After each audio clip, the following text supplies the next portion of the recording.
Sant Boli 2023-2024, un pont, un diable i una velleta.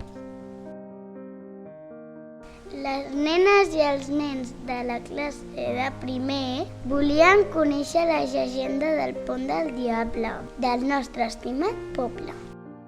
El pont, la velleta i el diable són els protagonistes, però no sabíem el per què. Apropar-nos a la cultura popular i conèixer el nostre entorn era el nostre objectiu. Així doncs, vam començar a documentar-nos.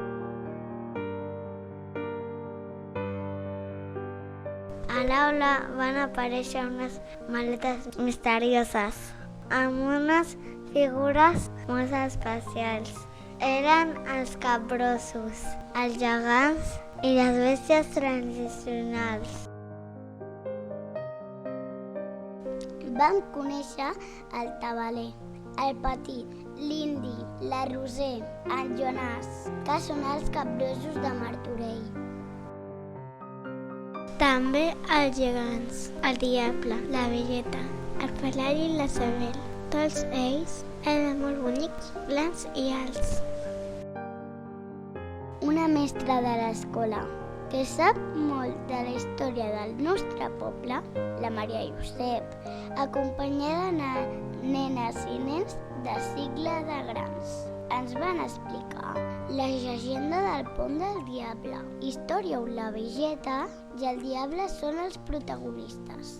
Tal i com diu la llegenda, el diable en una nit va construir el pont per la velleta que anava a buscar aigua a la font de l'Euro. Però el diable li va dir a la velleta: em quedaré l'ànima de la primera persona que passi per pont, on l'hagi construït. La velleta, que era molt espavilada, va deixar passar un gat i va aconseguir tenir un pont ben bonic per anar a buscar aigua.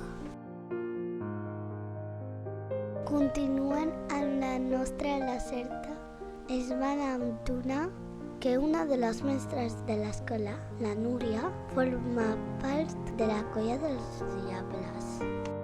Així que li vam escriure una carta demanant-li que vingués a explicar-nos què eren els correfocs, quines bèsties té Martorell i com hem d'anar vestit quan hi ha correfocs a la vila. Amb tota aquesta informació vam veure necessari anar a la vila del nostre poble a la recerca de les diferents fonts, la font d'Audo i la font de les Malaltes. També va poder comprovar en directe el pont que havia construït el diable per la velleta. Era molt i molt gran i molt antic, feia pedres molt grosses.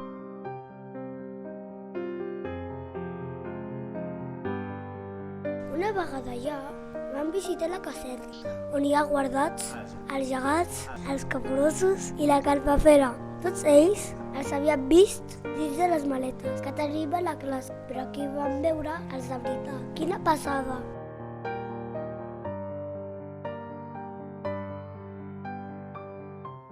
Van investigar molt i van descobrir informació del poble que volien compartir amb la nostra família. Per això van crear un àlbum on van recollir tota la nostra cerca. La cultura popular és la nostra història, que ens representa com a ciutadanes i ciutadans del nostre poble. L'hem de viure i de gaudir. Visca les tradicions i la cultura popular!